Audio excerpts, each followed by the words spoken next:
Nous allons maintenant voir à travers un exemple d'application ce que vous allez devoir savoir faire au niveau des calculs de taux de variation.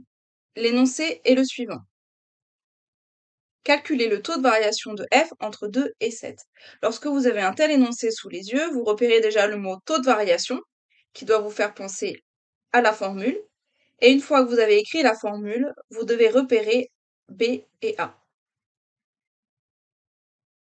B et A, 2 et 7. Plusieurs cas ensuite peuvent être possibles. Vous pouvez avoir un tableau de valeurs. Dans le tableau de valeurs, vous repérez A et B, f de A et f de B. Un deuxième cas possible est une représentation graphique. Dans ces cas-là, repérez bien l'axe des abscisses, où vous trouverez A et B, et l'axe des ordonnées, où vous trouverez f de A et f de B par lecture graphique grâce à la courbe. Troisième cas possible, on vous donne l'expression de la fonction f. Dans ces cas-là, c'est à vous de calculer f de A et f de B en substituant x par la valeur de A et de B. Dans tous les cas, vous devrez ensuite remplacer dans la formule les valeurs que vous avez lues, soit dans le tableau, dans le graphique ou que vous avez calculé. Ensuite, vous faites le calcul de tête ou à la calculatrice et vous n'oubliez pas de mettre une phrase de conclusion. J'aimerais attirer votre attention sur deux points particuliers concernant les calculs de taux de variation.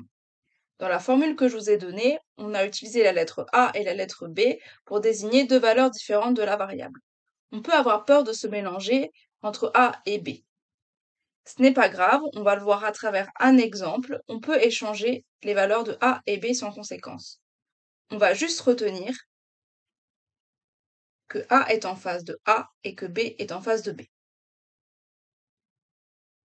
Le deuxième point sur lequel je voudrais attirer votre attention, c'est le fait qu'il ne faut pas oublier de moins. Voyons ça à travers un exemple. On sait que f de 3 égale à moins 7 et que f de moins 5 égale 9, et on nous demande de calculer le taux de variation de f entre 3 et moins 5. On peut tout à fait appliquer la formule avec b qui vaut 3 et a qui vaut moins 5. Donc ici, on voit que le b est en face du b et que le a est en face du a. Par ce jeu de couleurs, le 3 en face du 3 et le moins 5 en face du moins 5. C'est à ça qu'il faut faire attention. Pour la deuxième remarque, j'ai mis en rouge le moins de la formule. Il ne faut pas pour autant oublier le moins du moins 5 ici. On peut aussi écrire le taux de variation comme étant f de moins 5 moins f de 3 sur moins 5 moins 3. La différence entre les deux, vous voyez, c'est l'échange du moins 5 et du 3 à l'horizontale. Ce n'est pas grave, on va voir qu'on obtient le même résultat.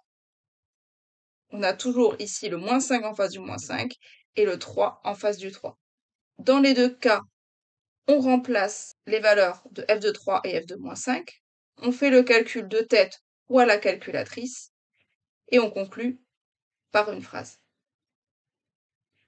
On voit qu'on obtient la même chose dans le cas où on a mis le 3 en premier que dans le cas où on a mis le moins 5 en premier.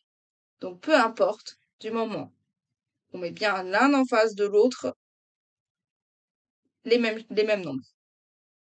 Et qu'on n'oublie pas les moins.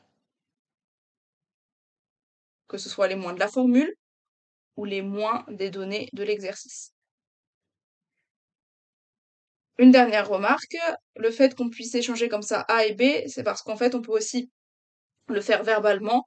Calculer le taux de variation de f entre 3 et moins 5, c'est pareil que de calculer le taux de variation de f entre moins 5 et 3.